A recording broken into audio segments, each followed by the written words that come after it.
Practice set का fourth set है ये। इससे पहले 3 सेट जो है आपके यूट्यूब पे आ चुके हैं। यदि आप इस चैनल पर पहली बार हैं, लाइक शेयर सब्सक्राइब कर लीजिए। 50 क्वेश्चन मिलते हैं आपको यहाँ पर, और 50 क्वेश्चन ये मोस्ट इंपॉर्टेंट क्वेश्चन होते हैं जो किसी भी कंपटीशन के लिए ज़रूरी हैं। हालांकि उत्तर प्रदेश पुलिस के चूँकि वैकेंसी उसकी आने वाली हैं और 37 क्वेश्चन आएंगे, उसमें से आपके 37 के 37 जीएस के सही होंगे, इस बात की मेरी पूरी गारंटी है। क्योंकि उसके लिए ज़रूरी है आपके निरंतर प्रैक्टिस। यदि आप निरंतर प्रैक्टिस करते हैं तो ना केवल यूपी कांस्टेबल का एग्ज़ाम, यूपी SSC का, एसएससी का, किसी भी एग्ज़ाम को आप तोड़ने की क्षमता रखते हैं। तो यदि आप पहली बार हैं चैनल पर, लाइक शेयर सब्सक्राइब कर लीजिए, शेयर करिएगा इस वीडियो को। यदि PDF चाहिए तो मेरे दिए हुए कॉन्टैक्ट नंबर पर भी आप कॉल कर सकते हैं। Thank you. चलिए आगे चलते हैं। आगे, भारत किस राज्य में सबसे पहले मानसून का आगमन होता है? भारत के किस राज्य में? तो भारत के किस राज्य में सबसे पहले आगमन होता है? तो आपको ध्यान रखना केरल में होता है, और केरल में सबसे ज़्यादा साक्षरता दर है, इस बात को ध्यान रखिए। साथ ही साथ यहाँ पर जो है सबसे ज़्यादा लिंग अनुपात भी है, यानी 1000 पुरुषों पर 1000 से अधिक महिलाओं यहाँ पर हैं इस राज्य के अंदर। ओके, सबसे अधिक अगर लिंग अनुपात है तो इसी राज्य का है। इसके अलावा इसको जो है समुद्रपुत्र कहा जाता है, इस केरल राज्य को। ठीक है, इस बात को ध्यान रखिए। और मसालों का द्वीप भी केरल को कहा जाता है, इस बात को भी आप याद रखिएगा फ्रेंड्स। चलिए, भारत में मूल अधिकारों का संरक्षक कौन है? तो भारत में मूल अधिकारों का संरक्षक सर्वोच्च न्यायालय को कहा जाता है। अनुच्छेद 32 के तहत सर्वोच्च न्यायालय जो है मूल अधिकारों की रक्षा करता है। ओके, और रिट जारी कर सकता है 5 प्रकार की। ओके, और 226 के तहत जो है सुप्रीम कोर्ट के जो हाई कोर्ट हैं वो जारी कर सकते हैं, इस बात को आप ध्यान रखिएगा। ओके, और मूल अधिकार का जो कंसेप्ट है वो USA यानी अमेरिका से लिया गया है, इस बात को आप ध्यान रखिएगा। ओके, यदि आप किसी भी कंपटीशन की तैयारी कर रहे हैं तो निश्चित रूप से आपको यहाँ पे 50 नहीं 50 से ज़्यादा प्रश्न हो जाते हैं, क्योंकि यहाँ पर जब चीज़ें बताई जाती हैं वो भी प्रश्न होते हैं फ्रेंड्स। चलिए, न्यायिक पुनरावलोकन का सिद्धांत किस देश से लिया गया? जो जस्टिस रिव्यू का जो थ्योरी है वो किस देश से ली गई? अमेरिका से ली गई, इस बात को ध्यान रखिएगा। देखिए, अमेरिका से हमने जस्टिस रिव्यू की जो थ्योरी है वो ली गई है, अर्थात कहने का सीधा सीधा है, यदि आप जो है किसी कोर्ट से मुकदमा हार जाते हैं तो आपको हाई कोर्ट चले जाएंगे, हाई कोर्ट से हारते हैं सुप्रीम कोर्ट चले जाएंगे, यानी आपको पूरा मौका दिया जाता है अपने आप को जो है सही साबित करने का। और ये अच्छी बात है, जस्टिस रिव्यू ओके अमेरिका से लिया गया। इम्पीचमेंट की सुविधा, जो इम्पीचमेंट का जो सिद्धांत है, यानी जो महाभियोग लगता है राष्ट्रपति पर, और जो आपके हाई कोर्ट सुप्रीम कोर्ट के जो या हाई कोर्ट के जो जज होते हैं उन पर लगता है, वो जो है वो भी जो सिद्धांत है वो भी अमेरिका से लिया गया है, इस बात को आप ध्यान रखिए। विधि का शासन, ठीक है, पार्लियामेंट्री सिस्टम, एकल नागरिकता इंग्लैंड से ली गई, इस बात को ध्यान रखिए। दक्षिण अफ्रीका से संशोधन की प्रक्रिया ली गई है, अनुच्छेद 368। और ऑस्ट्रेलिया से प्रस्तावना की भाषा है, आप ध्यान रखिए, जो आपकी प्रस्तावना है, प्रस्तावना की भाषा वो ऑस्ट्रेलिया से संवर्ती सूची ऑस्ट्रेलिया से ली गई है। अगर आप इतनी चीज़ों को याद रखेंगे तो निश्चित रूप से किसी ना किसी कंपटीशन को आप अन्य किसी भी कंपटीशन में अगर बैठते हैं तो निश्चित रूप से आपका फ़ायदा होगा। यदि आप इस चैनल से नहीं जुड़े तो जुड़िए। केसर की खेती सर्वाधिक किस राज्य में होती है? तो केसर और केसर कश्मीर को याद रखिए। और कश्मीर का नाम इसलिए भी कश्मीर पड़ा क्योंकि यहाँ पे कश्यप का जन्म हुआ है। ओके, इस बात को भी आप ध्यान रखिएगा फ्रेंड्स। ओके, चलिए नेक्स्ट आगे चलते हैं, अगले प्रश्न पे चलते हैं। योग दर्शन के प्रतिपादक कौन है? तो योग दर्शन के प्रतिपादक किसी भी लेवल पर अगर आपसे पूछे जाते हैं कि योग दर्शन के प्रतिपादक कौन है, तो आपको एक ही बात जवाब बताना है। ओके, पतंजलि। ओके, योग दर्शन के प्रतिपादक पतंजलि को बताइए फ्रेंड्स, ये ध्यान रखिएगा आप। चलिए, सारनाथ स्तंभ का निर्माण किसने किया था? जो सारनाथ स्तंभ है, सारनाथ पिलर है, उसका निर्माण अशोक ने किया है, मौर्य वंश के राजा अशोक ने। ओके, जीवन की शुरुआत में अशोक बहुत निर्दयी है। ओके, इसने कलिंग का युद्ध लड़ा 261 ईसा पूर्व में। कलिंग इस समय उड़ीसा में है, इस बात को आप ध्यान रखिए। ओके, मौर्य वंश का संस्थापक चंद्रगुप्त मौर्य है, इसने अपने जीवन के अंतिम दिनों में जैन धर्म स्वीकार कर लिया था। और चंद्रगुप्त मौर्य के बाद बिंदुसार आया है, ओके, जिसे अमित्र घात कहा जाता है। सेंडोकोटस अगर कहा जाता है तो आप बताइएगा चंद्रगुप्त मौर्य को, और अगर अमित्र घात किसी को कहा जाता है तो बिंदुसार को बताइएगा, और प्रियदर्शी जिसको कहा जाता है वो अशोक को कहिएगा। ओके, और बृहदत्त जो थे मौर्य वंश का अंतिम राजा था, इस बात को आप ध्यान रखिएगा। यदि आप इतनी बातें याद रखेंगे तो निश्चित रूप से आपका सिलेक्शन होना है फ्रेंड्स। ओके, चलिए, दामोदर किसकी सहायक नदी है? तो दामोदर जो है हुगली की सहायक नदी है, जिसे बंगाल का शोक कहा जाता है। यानी दामोदर नदी को बंगाल का शोक भी कहा जाता है। बिहार का शोक कोसी नदी को कहा जाता है, इस बात को ध्यान रखिएगा। ओके, इस बात को ध्यान। और जो क्षिप्रा है वो उज्जैन में बहती है। ओके, स्वर्ण रेखा जमशेदपुर में बहती है, इस बात को ध्यान रखिएगा। और हुगली बंगाल के अंदर है ही फ्रेंड्स। चलिए, प्रतिवर्ष सूफी संत हाजी वारिस अली शाह की मजार पर मेला लगता है। सीकरी में, कलियर में, देवा शरीफ में। तो राइट आंसर होगा उत्तर प्रदेश के देवा शरीफ में लगता है, इस बात को ध्यान रखिएगा फ्रेंड्स। बहुत बार प्रश्न आता है। ओलंपिक गेम्स कितने वर्ष के अंतराल में आयोजित किए जाते हैं? 4 वर्ष के अंतराल में आयोजित किए जाते हैं, इसको ध्यान रखिए। और आधुनिक ओलंपिक जो गेम्स हैं वो एथेंस, कहाँ से? यूनान से शुरू हुए हैं, यूनान। और यूनान की कैपिटल है एथेंस। ओके, इसको जो है जो आधुनिक ओलंपिक गेम्स से शुरू करने का श्रेय इस देश को दिया जाता है। ओके, और प्यारे डी कुबर्टिन को ओलंपिक का फादर कहा जाता है। ओके, इस बात को भी ध्यान रखिएगा। बुलेट प्रूफ वस्तुओं के निर्माण में कौन सा बहुलक प्रयोग होता है? जो बुलेट प्रूफ जैकेटें बनती हैं उसमें कौन सी चीज़ें जो है लगाई जाती हैं? तो पॉलीमाइड लगाया जाता है, इस बात को ध्यान रखिएगा। भारतीय संविधान सभा की प्रथम बैठक 9 दिसंबर 1946 को हुई थी, और ये ध्यान रखिएगा नई दिल्ली में हुई थी। कहाँ हुई थी? नई दिल्ली में। ओके, और प्रथम जो संविधान सभा की बैठक हुई थी उसकी अध्यक्षता जो करी थी सच्चिदानंद सिन्हा ने करी थी, इस बात को ध्यान रखिएगा। 2 दिन के बाद ही 11 दिसंबर 1946 को स्थायी अध्यक्ष के रूप में राजेंद्र प्रसाद की नियुक्ति हुई थी। ये ध्यान रखिए, स्थायी अध्यक्ष अगर पूछा जाए तो आपको बताना है राजेंद्र प्रसाद, यदि अस्थायी अध्यक्ष पूछा जाए तो सच्चिदानंद सिन्हा बताइएगा। ओके, चलिए, भारतीय संविधान कहाँ से प्रकाशित किया गया? यानी जो भारतीय संविधान है उसको प्रकाशित जो किया गया वो कहाँ से? तो देहरादून से, ध्यान रखिएगा।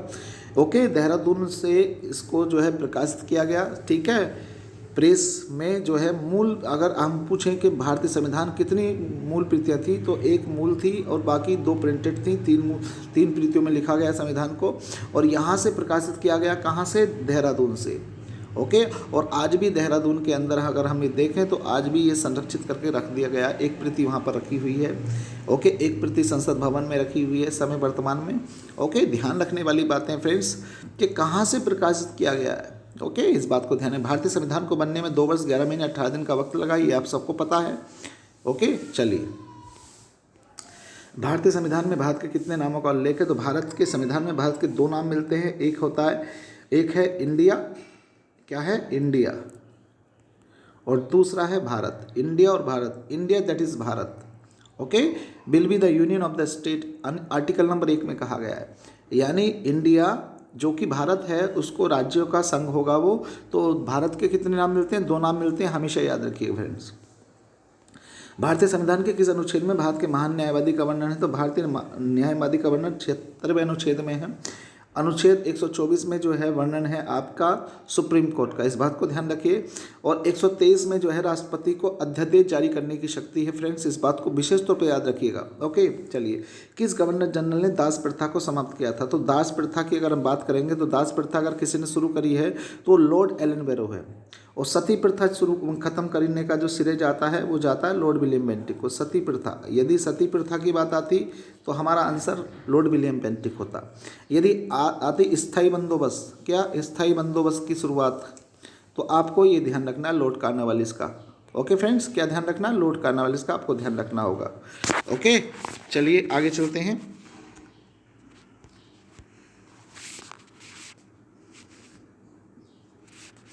तो लॉर्ड कॉर्नवालिस का आपको ध्यान रखना है। ओके, चलिए,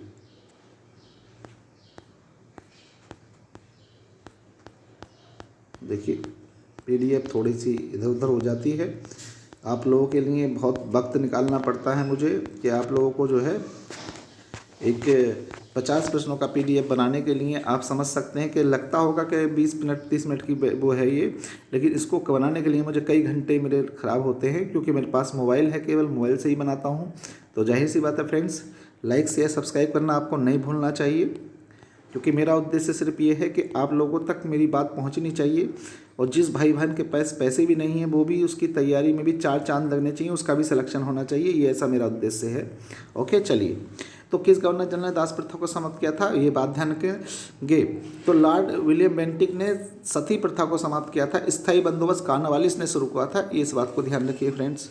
नेक्स्ट आगे चलते हैं।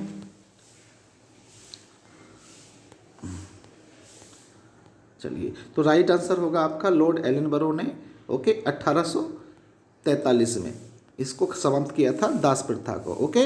और विधवा पुनर्विवाह अधिनियम जो है 1856 में आया था लॉर्ड डलहौजी के शासनकाल में। तो जितनी बातें आपको बताई गई हैं वे बातें भी याद रखिए फ्रेंड्स। चलिए, कौन मुगल बादशाह था जो ज्योतिषी में विश्वास रखता था और दिन के हिसाब से कपड़े पहनता था, तो वो हुमायूं था। ये व्यक्ति जो है हुमायूं था। हुमायूं जो है दिनों के हिसाब से कपड़े पहनता था और ज्योतिषी में विश्वास रखता था। और ये ऐसा भी मुगल बादशाह है जो 2 बार गद्दी पर बैठा है। एक तो ये बैठा 1530 में, ओके, अपने पिता की मृत्यु के बाद, बाबर की, ओके। उसके बाद ये 1530 से लेके यहाँ तक रहा 1540 तक। उसके बाद यहाँ से 1540 से सब पलायन करना पड़ गया, ओके। और 15 साल इसको बाहर गुजारने पड़े, जहाँ पर जो है, क्योंकि यहाँ पर शेरशाह सूरी का आक्रमण हो गया। शेरशाह सूरी ने इसको लगातार युद्धों में हराया।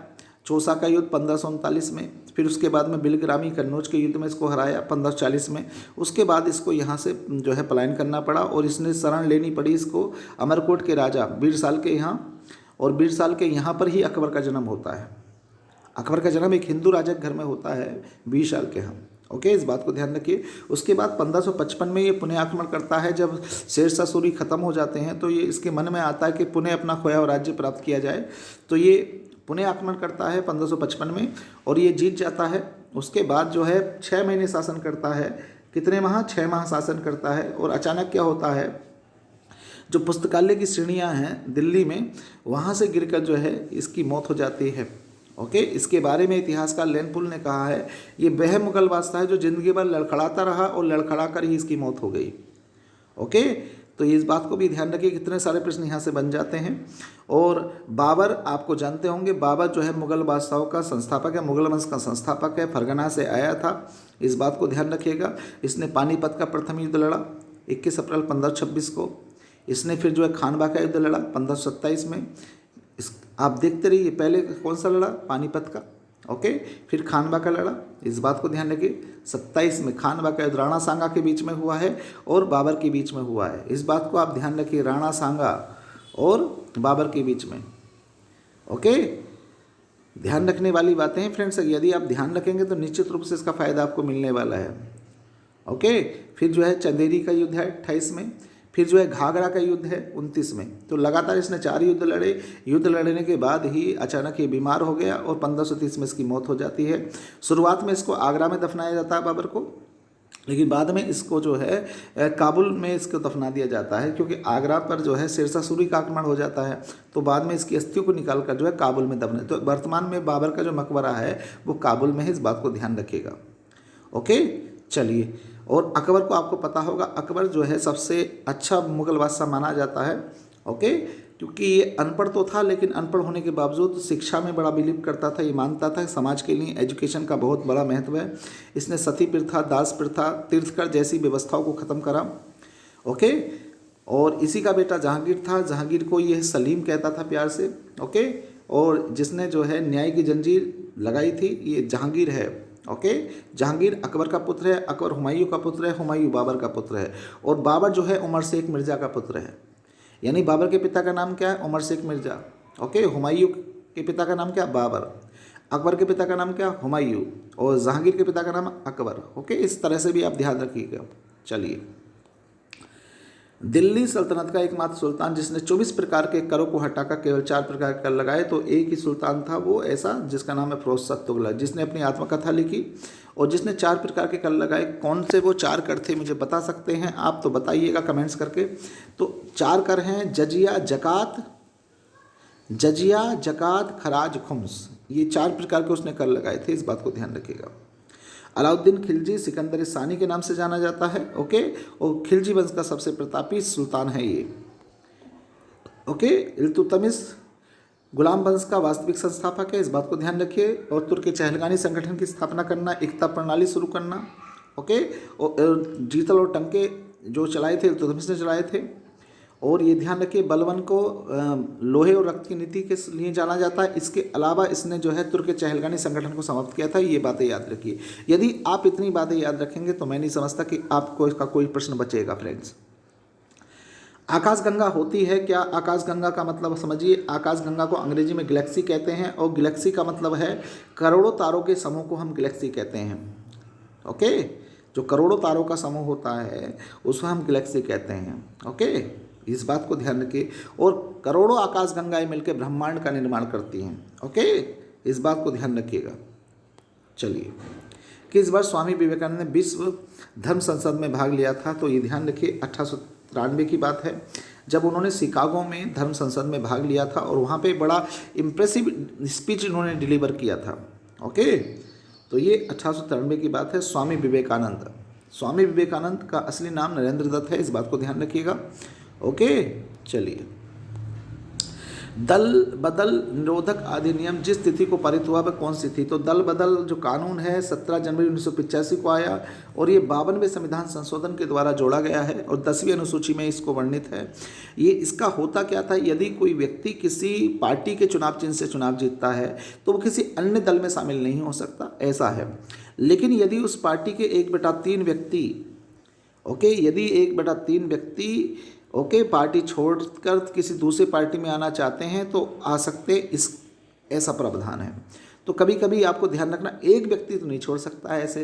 ओके, लेकिन 1/3 व्यक्ति अगर चाहें तो वो शामिल हो सकते हैं, दूसरी पार्टी में शामिल हो सकते हैं। 1/3 व्यक्ति चाहे तो उस पार्टी के बहुमत दल की पार्टी के अगर चाहें तो वो इसको छोड़ सकते हैं फिर।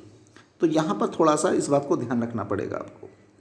ओके, तो दल बदल विरोधी का मतलब आप समझ सकते हैं, कोई एक व्यक्ति चाहे तो नहीं, लेकिन यदि उस पार्टी के बहुमत दल का 1/3 व्यक्ति अगर चाहते हैं तो ऐसा हो सकता है। ओके, चलिए, उत्तर प्रदेश का वह कौन सा शहर है जो आंवले का सबसे ज़्यादा उत्पादन करता है? तो आंवले का सबसे ज़्यादा उत्पादन होता है प्रतापगढ़ में और आंवला सबसे ज़्यादा उत्पादन प्रतापगढ़ में होता है। इसके अलावा विटामिन सी का सबसे बड़ा या सबसे अधिक बढ़िया स्रोत है आंवला।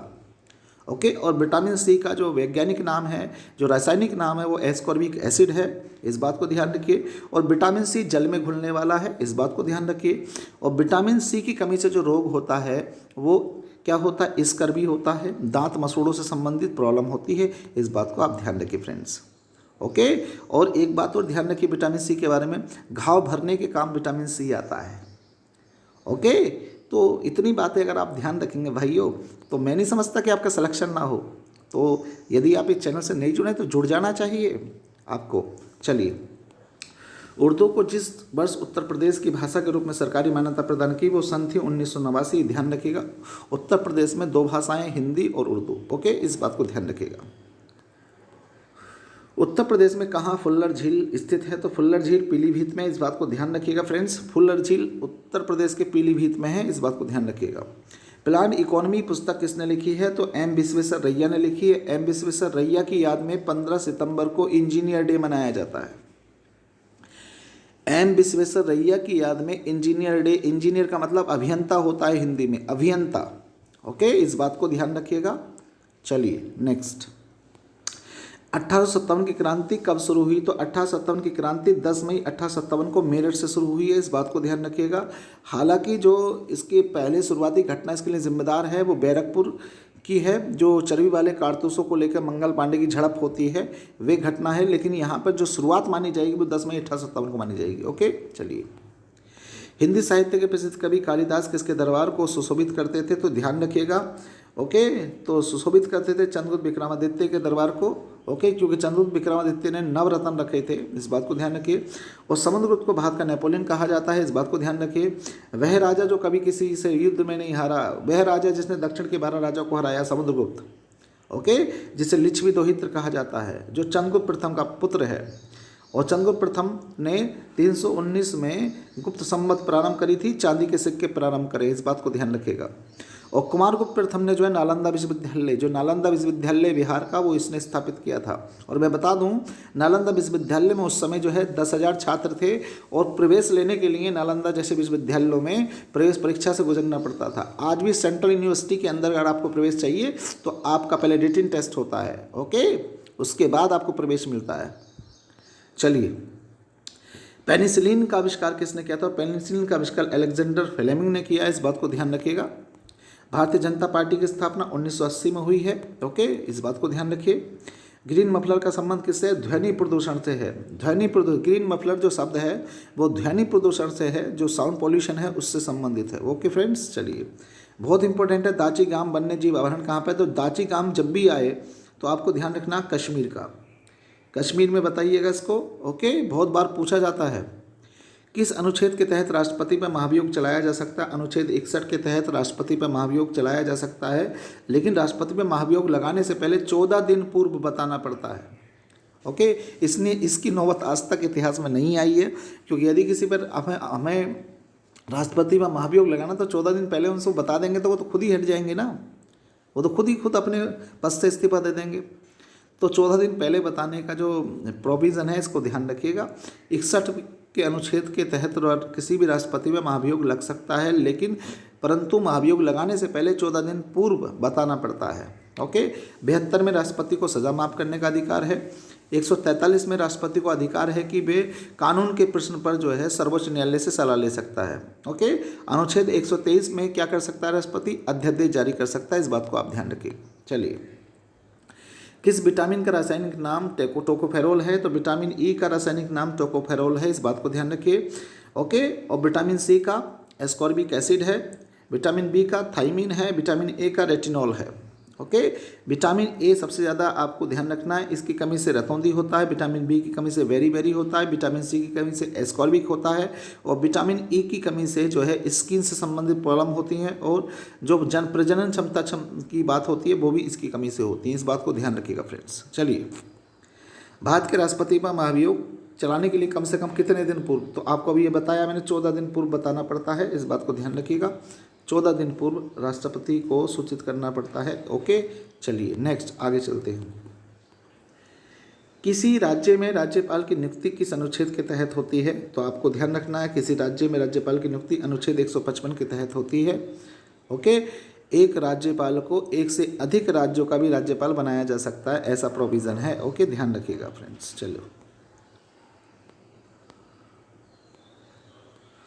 गति के नियमों की खोज किसने की है? न्यूटन ने करी है, इस बात को ध्यान रखिए। और न्यूटन को फिजिक्स का पिता, भौतिक विज्ञान का पिता कहा जाता है। ओके, वो गति के कितने नियम हैं? 3 नियम है, इस बात को ध्यान रखिएगा फ्रेंड्स। योजना आयोग का अंत किस प्रधानमंत्री ने किया है? तो नरेंद्र मोदी जी ने योजना आयोग का अंत किया है और इसका नाम रख दिया है नीति आयोग। ओके, नीति आयोग। योजना आयोग का अंत किसने किया और नीति आयोग की शुरुआत किसने की? तो दोनों बातें नरेंद्र दामोदर दास मोदी ने करी हैं, इस बात को ध्यान रखिएगा फ्रेंड्स। ओके, और बहुत चर्चित हस्ती हैं नरेंद्र मोदी आज के दौर के। ओके, चलिए ध्यान रखिएगा। राष्ट्रीय मतदाता दिवस प्रतिवर्ष किस दिन मनाया जाता है? तो 25 जनवरी को मनाया जाता है। ओके, 25 जनवरी 1950 को आपके देश में राष्ट्रीय चुनाव आयोग की स्थापना हुई थी, इसलिए ये मनाया जाता है 25 जनवरी को मतदाता दिवस। ओके, 28 फरवरी को विज्ञान दिवस मनाया जाता है, ये बात आपको पता होगी। और 29 को आपको पता होगा राष्ट्रीय खेल दिवस मनाया जाता है, और 12 जनवरी को राष्ट्रीय युवा दिवस मनाया जाता है। ओके, ध्यान रखिएगा फ्रेंड्स। दूरदृष्टि दोष का निवारण किस लेंस की सहायता से करते हैं? तो दूरदृष्टि दोष का जो निवारण होता है उत्तल लेंस की सहायता से करते हैं। दूरदृष्टि दोष होता क्या है? यानी जिस व्यक्ति को दूर की वस्तुएं स्पष्ट दिखाई देती हैं, पास की दिखाई नहीं देती, तो उसकी आंखों में दूरदृष्टि दोष है। ओके, और जिस व्यक्ति को पास की स्पष्ट दिखाई देती हैं, दूर की, तो उस आदमी की आंखों में जो है निकट दृष्टि दोष है। और जिस व्यक्ति को दूर की और पास की दोनों ही वस्तुएं स्पष्ट दिखाई देती, उस व्यक्ति की आंखों में दोनों दोष हैं, दोनों दोष। ओके, चलिए, विक्रमशिला विश्वविद्यालय की स्थापना धर्मपाल ने करी है। ओके, और गोपाल जो है पाल वंश का संस्थापक है, इस बात को ध्यान रखिए। विक्रमशिला विश्वविद्यालय, ओके, ध्यान रखिए, बहुत इंपॉर्टेंट है।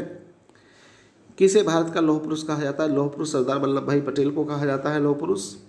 ओके, चलिए, विशाल स्नानागार के साक्ष्य कहाँ से मिले? तो विशाल स्नानागार के साक्ष्य मोहनजोदड़ो से मिले हैं, और मोहनजोदड़ो की खोज 1922 में रखालदास बनर्जी ने करी है, इसे मृतकों का टीला भी कहा जाता है, इस बात को ध्यान रखिए। और हड़प्पा की खोज 1921 में हुई है, दयाराम साहिनी ने करी है, इस बात को ध्यान रखिए। ओके, और हड़प्पा और मोहनजोदड़ो और चनहौदड़ो, ये तीनों के तीनों स्थल इस समय जो है पाकिस्तान में है। आलमगीर उत्तर प्रदेश के मेरठ में है, इस बात को ध्यान रखिए।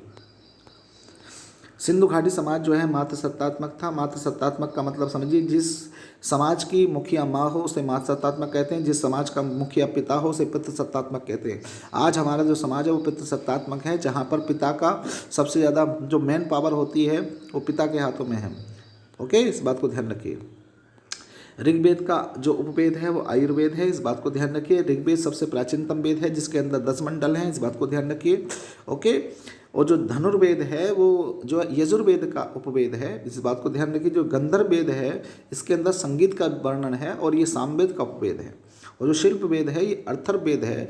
जो आजकल भवन निर्माण प्रणाली है वो पूरी की पूरी शिल्प वेद पर आधारित है। आप ये समझिए, जो आर्किटेक्ट बनते हैं वो शिल्प वेद की शिक्षा लेते हैं कि कैसे कैसे भवन बन सकते हैं, कितना बढ़िया बढ़िया डिजाइन का भवन बन सकता है। तो आप ये देख लीजिएगा, भवन बनने से पहले उसका नक्शा बन जाता है कि ऐसा चाहिए भाई। तो ये सब मिलेगा आपको शिल्प वेद के अंदर। ओके, चलिए। आर्यों की भाषा संस्कृत थी, ये ध्यान रखिएगा। सबसे प्राचीनतम भाषाओं की बात करें तो संस्कृत ही बताएंगे। ओके, चलिए। आर्यों का अर्थ होता है श्रेष्ठ। आर्य शब्द का अर्थ होता है श्रेष्ठ। ओके, ऊंचे कुल में पैदा हुआ उसे आर्य कहते हैं, इस बात को ध्यान रखिए। राष्ट्रीय युवा दिवस 12 जनवरी को मनाया जाता है, आपको पता होगा। और इस दिन जयंती किनकी है? स्वामी विवेकानंद जी की जयंती है।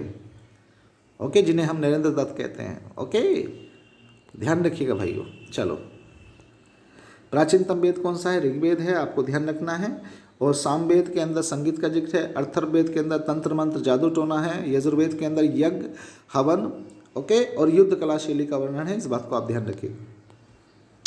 किस वेद में सभा और समिति को प्रजापति की 2 पुत्री कहा है? तो अर्थर्ववेद में कहा गया है, ऐसा आप ध्यान रखिएगा भैया। चाणक्य किस विश्वविद्यालय में पढ़ाते थे? चाणक्य जो थे तक्षशिला विश्वविद्यालय में पढ़ाते थे। तक्षशिला विश्वविद्यालय इस समय पाकिस्तान में है, हालांकि ये दुनिया का सबसे प्राचीनतम विश्वविद्यालय है। ओके, लेकिन पहले ये भारत में हुआ करता था, लेकिन 1947 के बाद जब बंटवारा हो गया तो तक्षशिला भारत में नहीं बल्कि पाकिस्तान में पहुंच गया। ओके, इस बात को ध्यान रखिएगा। चलिए, चुनाव आयोग का वर्णन किस अनुच्छेद में? तो 324 में चुनाव आयोग का वर्णन है, इस बात को ध्यान रखिएगा।